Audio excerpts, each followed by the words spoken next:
Semua siap. Doa mulai.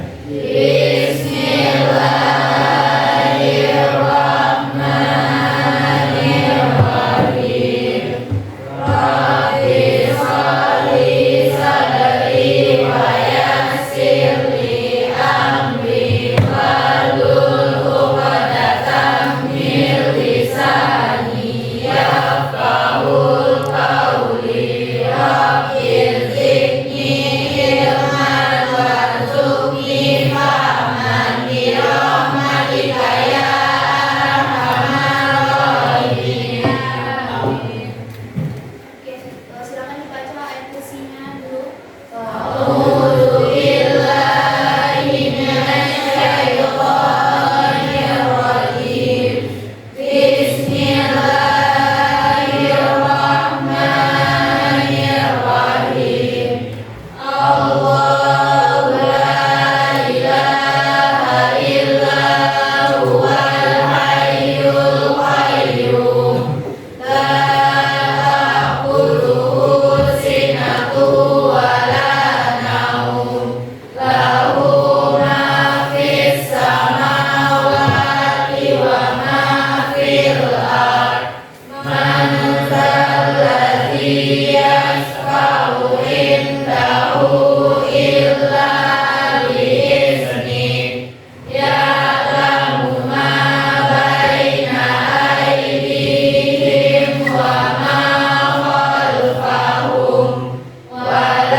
Semoga dengan dibacanya ayat kursi tadi, setan-setan yang ada di kelas ini kabur dan pembelajaran kita hari ini dapat menjadi berkah bagi kita semuanya. Amin. Oke, ibu absen terlebih dahulu. Ardi Wiryanto, Fadila, Fatihah, Fikri, Fitria, Habib, Hamdani, Ilham, Intan, Kesha, Muhammad Al-Farizi, Nabil, Nadia Abdul Khairat, Naik Surga, Natasha, Naila, Perawati, Rahmadini, Rahmi, Rizku, Restia Asari, Devi, Sarah, Sylvia, Viola, Yona, Yumi, Syafika, Alfa. Oke, berarti yang tidak hadir cuma Syafika sendiri ya. Oke, sudah siap untuk memulai pembelajaran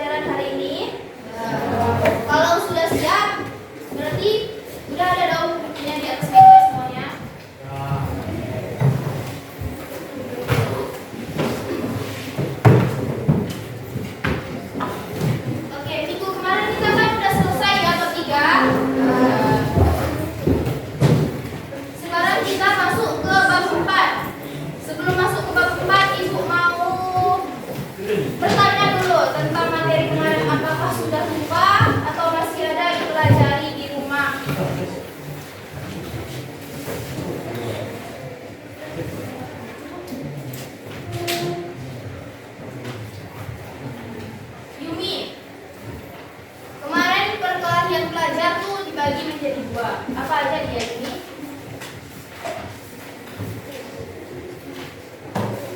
Ada di buku cetaknya ini? Batu. Berdua sama Fitri ya. Siapa yang dapat? Dani, apa tuh? Yang pertama ada di delikuensi situasional, dan satu lagi delikuensi sistematik. Oke, delikuensi situasional dan Delikuensi delikuensi sistematik. Siapa yang bisa jelaskan apa itu delikuensi situasional? Enggak, angkat tangan. Ibu nak mau rame-rame angkat tangan. Siapa yang bisa? Nah, ini perkelahian. Yakni perkelahian terjadi karena adanya situasi yang mengharuskan mereka untuk berkelahi. Nah, karena situasi yang mengharuskan mereka untuk berkelahi. Kalau delikuensi sistematik, tunggu satu-satu. Ibu nak mau rame-rame. Sylvia apa? Karena terlibat berprogram dalam organisasi tersebut. Ya, geng atau organisasi atau kelompok yang membuat kegaduhan atau perkelahian. Jadi, apa bedanya delikuensi situasional dan sistematik? Setelah dijelaskan oleh kawan-kawannya tadi, siapa yang bisa? Naiwa? Nadia?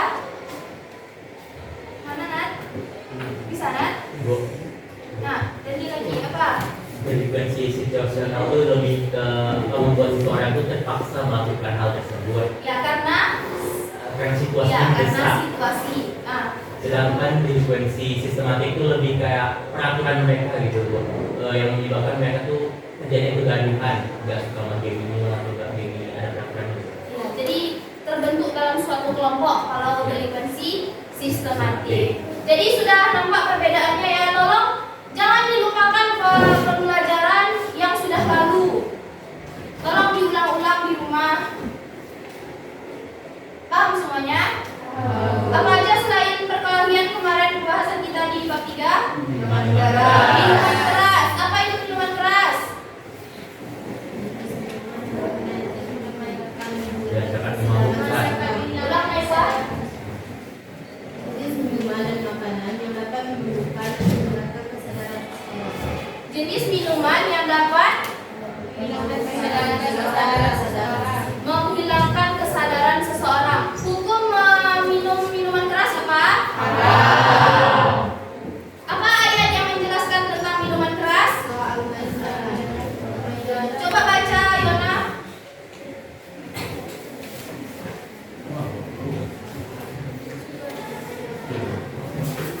Baca terjemahannya saja.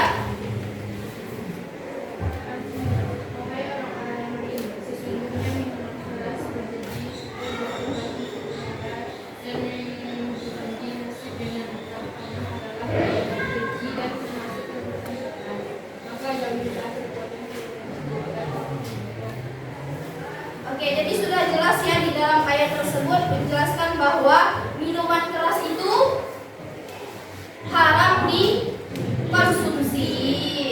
Nah, setelah minuman keras apa lagi pembahasan kita kemarin? Narkoba. Apa hukumnya mengonsumsi narkoba? Haram juga ya. Kepanjangan narkoba itu singkatan dari apa, Intan? Nah, artinya narkoba. Narkoba? Apa narkotika? Lalu psikotropika Dan bahan-bahan adiktif seperti alkohol, rokok, kopi dan lain sebagainya. Oke, jadi narkoba itu singkatan dari narkotika, psikotropika dan bahan-bahan atau zat-zat adiktif yang haram dikonsumsi. Oke, jadi itulah pembahasan kita minggu lalu. Selanjutnya kita masuk ke bab 4. Silakan buka bab 4-nya semuanya.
Oke, jadi apa pembahasan kita pada bab ini?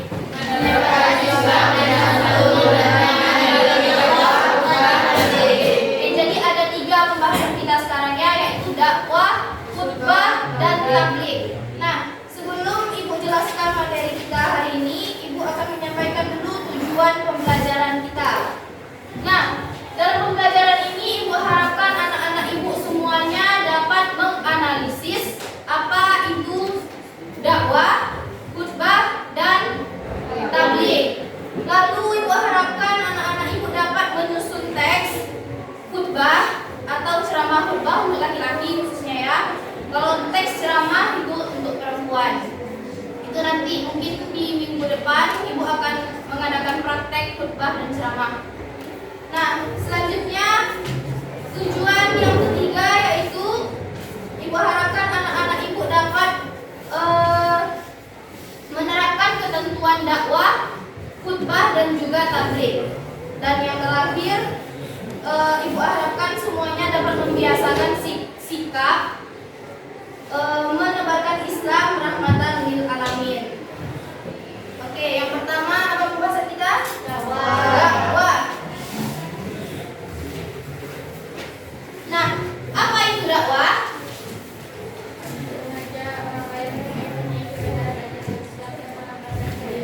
Oke, dakwah itu mengajak, membujuk orang-orang untuk mengikuti ajaran dan syariat Islam. Contohnya di mana? Apa contohnya?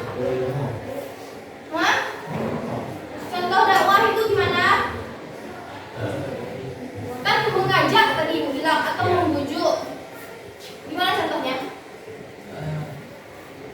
Ustaz Abdul Somad Pergi ke gereja? Gimana tadi? Ustaz Abdul Somad melakukan pengajian terbuka. Nah, jadi dia mengajak orang-orang tertentu untuk masuk Islam gitu. Ya, itu termasuk contoh dakwah. Ya, Ustaz Somad mengadakan ceramah terbuka. Untuk apa tadi? Untuk mengajak orang-orang tertentu masuk Islam. Ya, untuk mengajak orang-orang tertentu masuk Islam. Tapi dalam dakwah ini ada etikanya juga. Tidak bisa kita berdakwah itu memaksa seseorang untuk masuk Islam. Jadi kita harus mengajak dengan cara sopan, lembut, ya lemah lembut, tidak dengan memaksa. Nah, kan ada tadi itu khutbah dan tabligh. Khutbah dan tabligh nih, ini termasuk dakwah. Biasanya dalam khutbah temanya apa aja yang disampaikan nih? Ibu tanya sama anak laki-laki. Iya, memang Islam tidak mungkin tentang Kristen gitu disampaikan kan di khutbah. Contohnya temanya apa gitu? Zakat. Apa lagi? Puasa. Tentang akhlak. Udah pasti ya, itu tentang rukun Islam.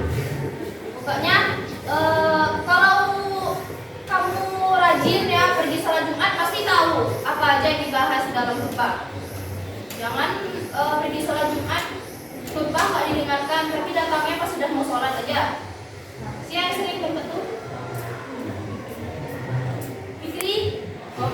Ada sholat Jumat kemarin. Adul. Tapi datangnya nggak pas mau sholat kan? Hah? Ada didengar khutbahnya? Lain dua. Apa pembahasannya kemarin?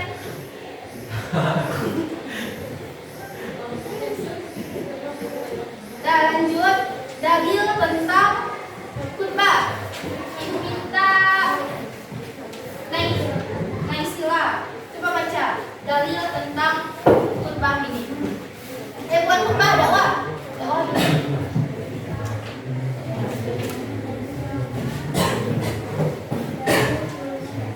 Bukan suaranya naik deh.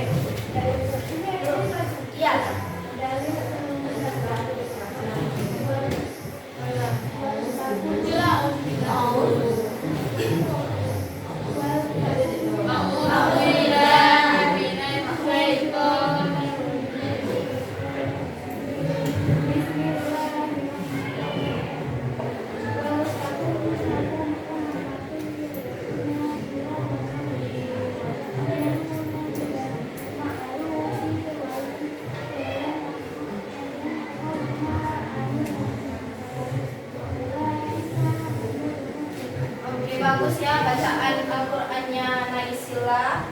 Lanjut baca terjemahannya Naik.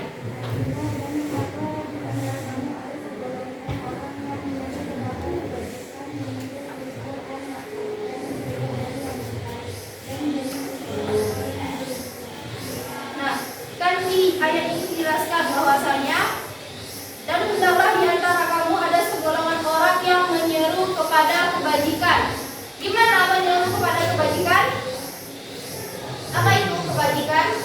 Kebaikan. Menyeru atau mengajak kepada kebaikan dan menyuruh berbuat yang ma'ruf dan mencegah yang munkar. Gimana yang munkar tuh? Yang jelek. Contohnya menyeru kepada kebaikan. Gimana contohnya menyeru kepada kebaikan? Ya, mengajak orang untuk bersedekah, mengajak orang untuk sholat, menolong orang lain, mengajak orang untuk menolong orang lain. Lalu kalau menyeru untuk menjauhi perbuatan yang jelek, contohnya gimana?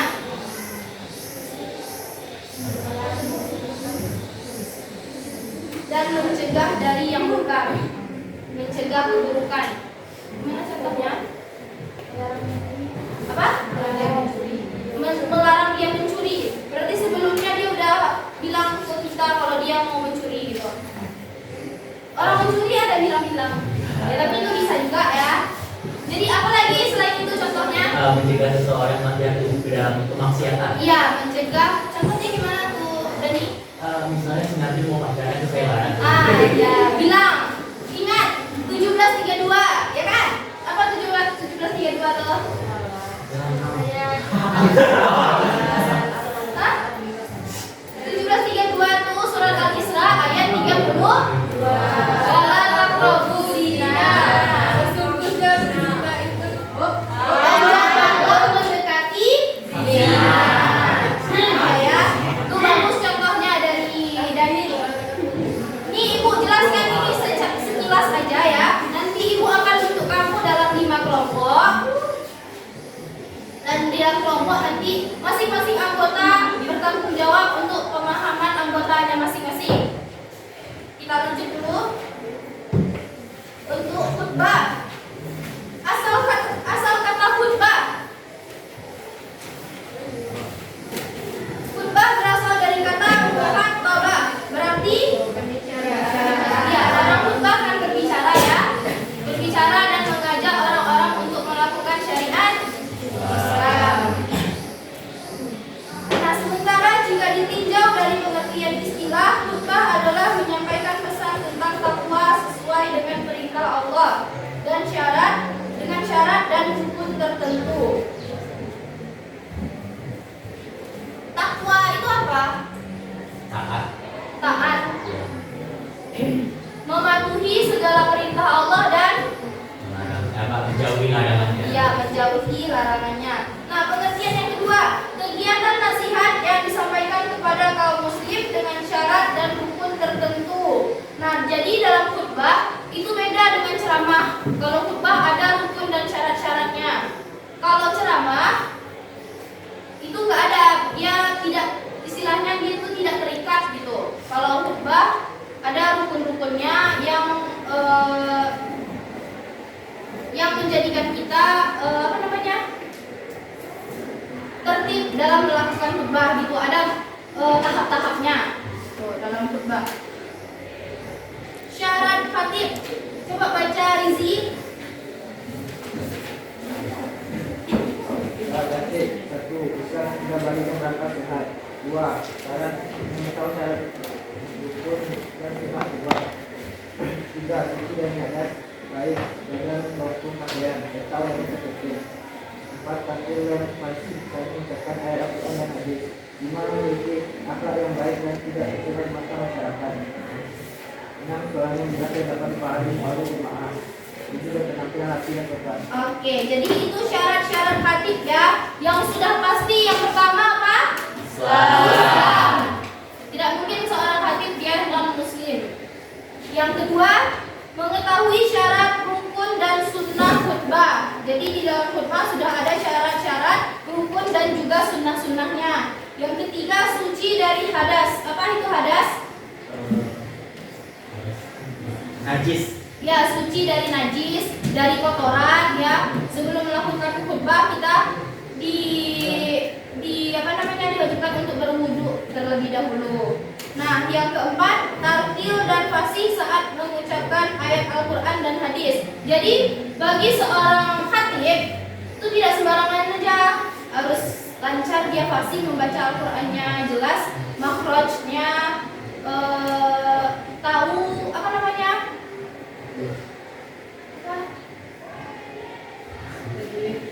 Tajwid. Tajwidnya dia sudah fasih. Selanjutnya, memiliki akhlak yang baik. Sudah pasti ya. Kalau kita mengajak orang kepada kebaikan, kita dahulu harus baik. Yang keenam, suaranya jelas dan dapat dipahami oleh jemaah. Dan yang terakhir, berpenampilan rapi dan sopan. Pernah yang laki-laki nengok khatib yang tidak rapi? Pasti dia berpenampilan sopan sebagaimana kita seharusnya menghadap Allah Subhanahu wa taala. Oke. Nah, syarat 2 khutbah. Khutbah salat Jumat dilaksanakan sesudah masuk waktu zuhur. Nah, selesai khutbah dilanjutkan dengan sholat. Berbeda dengan khutbah sholat idain. Sholat idain itu apa? Dua hari raya besar. Iya, sholat Id. Itu sholat idain namanya. Sholat khusuf dan sholat khusuf apa? Apa itu sholat khusuf? Ada yang tahu? Sholat khusuf itu sholat gerhana matahari. Kalau sholat istisqa, mentang-mentang ini sholat gerhana matahari itu gerhana bulan, satu lagi. Sholat istisqa, iya, meminta hujan, meminta diturunkan hujan, itu namanya sholat istisqa. Yang kedua, khutbah dilakukan dengan berdiri, namun jika tidak mampu boleh duduk. Yang ketiga, duduk sebentar di antara 2 khutbah. Anak laki-laki, khutbah ada 2 kali. Hah? Iya. Kok ragu-ragu jawabnya? Jarang ikut sholat Jumat. Yang laki-laki. Ilham ada ikut sholat Jumat kemarin? Aduh. Apa yang dibahas khutbah? Ada didengarkan? Pas khatib khutbah kita boleh nggak bicara? Tidak ya. Kalau orang lagi khutbah tuh samakan sikap kita saat lagi sholat. Apakah kita lagi sholat kita berbicara? Disimak apa yang disampaikan khatib. Nah, selanjutnya rukun khutbah. Yang pertama membaca hamdalah pada kedua khutbah. Yang kedua membaca sholawat kepada Nabi Muhammad. Yang ketiga berwasiat tentang takwa kepada diri dan jamaah. Yang keempat membaca 1 atau beberapa ayat suci Al-Quran pada kedua khutbah. Yang kelima berdoa pada khutbah kedua untuk memohon ampunan, kesejahteraan dan keselamatan. Ibu tanya sama anak laki-laki, apa yang ada di dalam buku ini memang diterapkan tak? Iya. Berarti betul ya. Selanjutnya kita masuk ke tabligh.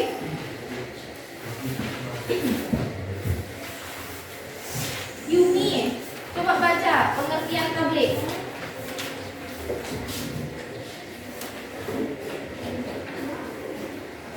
Tabligh pengertian.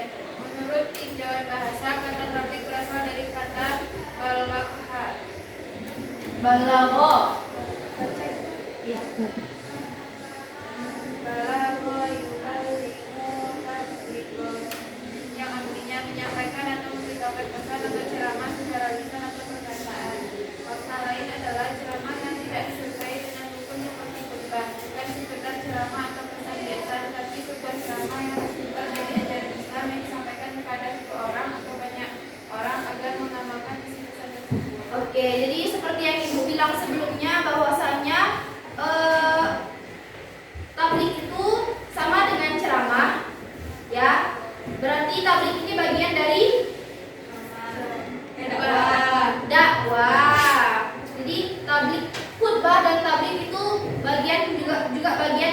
dakwah. Perbedaan khutbah dengan tablik apa tadi? Tablik tidak menggunakan syarat tertentu. Iya, kalau khutbah sudah ada syarat dan rukun Ya. tertentu. Nah, dalil yang membahas tentang tabligh terdapat dalam surah Al-Ahzab ayat 39. Coba Nabil baca. Ya. A'udzubillahiminasyaitonirrajim. Bismillahirrahmanirrahim. Alladzina yuballighuna risalatillah wa yakhshawna wa la yakhshawna ahadan illa Allah wa kafa billahi hasiba. Lanjut artinya. Artinya, yaitu orang-orang yang menyampaikan risalah Allah. Para rasul menyampaikan syariat-syariat Allah kepada manusia. Mereka takut kepadanya dan tidak masih takut kepada sesuatu selain kepada Allah. Yang kedua, Allah sebagai firman sesungguhnya Quran surat Al-Ahzab ayat 11. Oke, jadi sudah dijelaskan ya di dalam ayat ini bahwasanya tabligh itu yaitu menyampaikan risalah-risalah Allah untuk mengajak kita agar takut kepada Allah dengan syariat-syariat yang telah disampaikan oleh si penceramah tadi. Selanjutnya ketentuan tabligh.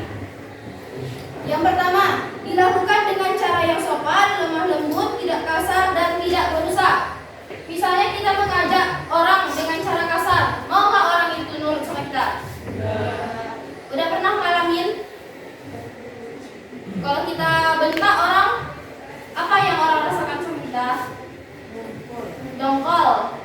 Orang jadi nggak suka sama kita. Jadi ada aturan-aturannya dalam berceramah. Itu tidak hanya menyampaikan saja, tapi ada tata tertib dan juga kesopanan agar orang-orang mendengarkan dengan baik nasihat dari kita. Selanjutnya apa?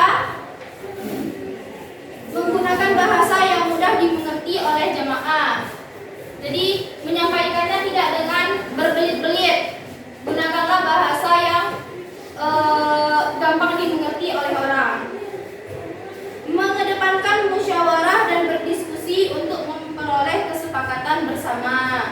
Jadi apa yang kita sampaikan itu sesuai dengan masyarakat yang ada di sana gitu, agar tidak timbul pandangan-pandangan negatif dalam forum tersebut gitu.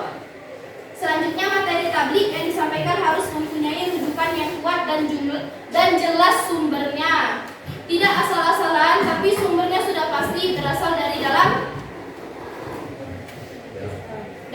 Al-Qur'an.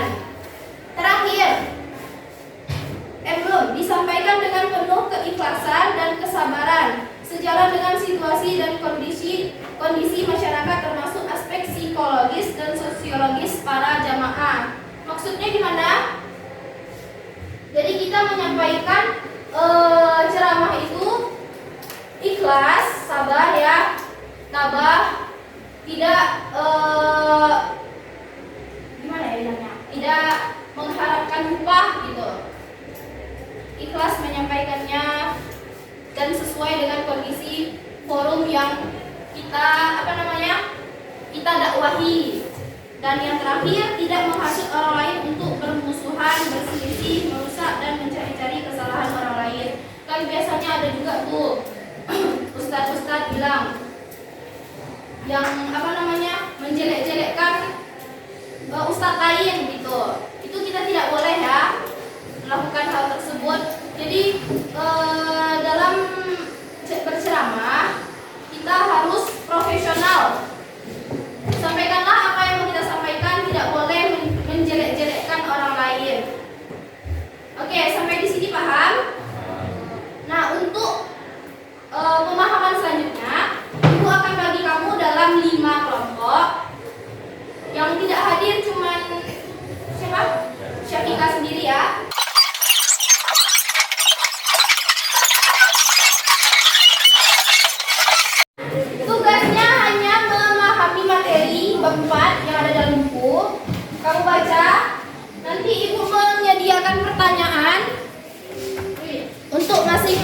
kelompok. Jadi setiap anggota, pemahaman setiap anggota itu tanggung jawab masing-masing kelompok. Jika ada anggota yang tidak dapat menjawab pertanyaan ini, maka teman yang lain yang membantu jawab. Sampai di sini paham? Ibu beri waktu sampai 9.15 untuk memahami materi, bisa? Kurang waktunya? Sampai 9.15? 9.20. Oke, sampai 9.20. Berarti 20 menit. Oke, dimulai dari sekarang. Gunakan waktu yang ada untuk membaca buku.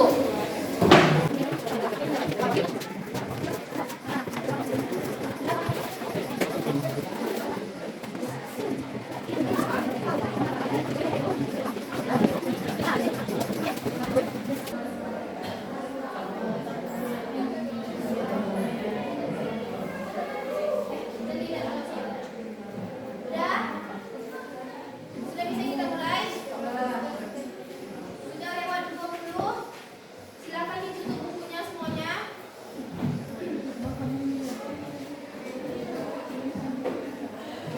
Oke, jadi kali ini Ibu akan mengadakan game yang nama gamenya Team Games Turnamen, di mana nanti masing-masing anggota kelompok maju satu persatu untuk menjawab pertanyaan yang sudah Ibu sediakan.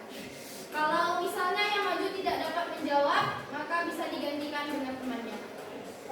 Oke, kita mulai. Silakan berbaris masing-masing per kelompok. Silakan berbaris.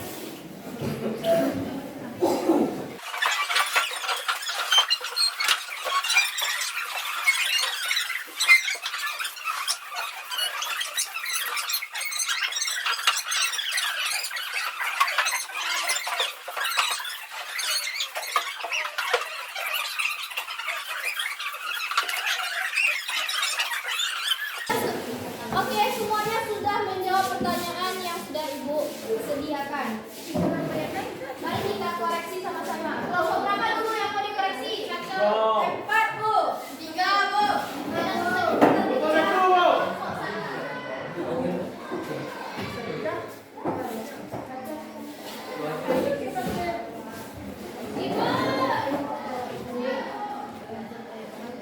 Pertanyaan pertama, apa tujuan berdakwah? Jawabannya, mengajak orang ke jalan yang benar. Apa nih? Siapa yang menjawab nih? Dia, Bu. Mengajak orang ke jalan yang benar atau Allah maksudnya jalan Allah. Atau mengajak ke jalan Allah. Menyampaikan ajaran agama Islam kepada masyarakat. Oke, betul. Soal kedua, menurut Anda apa saja yang dapat dilakukan untuk mendukung kegiatan dakwah? Memiliki tempat yang nyaman dan judul dakwah atau materi yang menarik. Ya, benar sekali. Bisa dong. Apa saja media yang dapat digunakan dalam berdakwah? Lisan dan tulisan itu termasuk media apa? Kan bisa banyak tuh media, HP, ini udah benar nih. Televisi, radio, media cetak kan bisa. Nih, itu kan termasuk lisan tuh. Kalau media yang kayak televisi, radio, handphone, berita acara itu termasuk dalam media berdakwah. Ini satunya benar nih. Selanjutnya, pertanyaan keempat, asal kata khutbah yaitu mukhatabah yang berarti